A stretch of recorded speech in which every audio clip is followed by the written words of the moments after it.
This is a continuation of the single greatest witch hunt of all time. We have a rogue judge who rules that properties are worth a tiny fraction, 1/100th, a tiny fraction of what they actually are.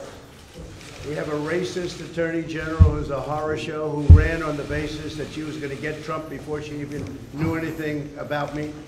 She used this to run for governor. She failed in her attempt to run for governor. She had virtually no polling. She came back and she said, well, now I'll go back to get Trump again. And this is what we have. It's a scam. It's a sham. Just so you know, my financial statements are phenomenal.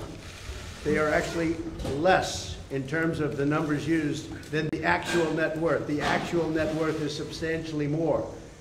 No bank was affected. No bank was hurt. They don't even know why they have to be involved. And they've so testified.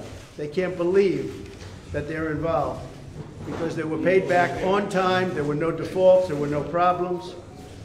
And it was like a perfect client. In the meantime, people are being murdered all over the sidewalks of New York. There was no victim here. The banks were represented by the best, biggest, most prestigious law firms in the state of New York, actually in the country. Some of the biggest and best law firms. In all cases, the biggest and best law firms. That's who represented them. The banks got back their money. Again, there was never a default. There was never a problem. Everything was perfect.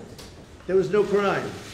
The crime is against me because we have a corrupt district attorney, but we have a corrupt attorney general.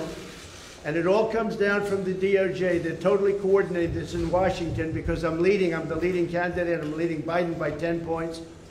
And I'm leading the Republicans by 50 and 60 points. That's pretty much, they say, over. I never accept that, but they say it's over.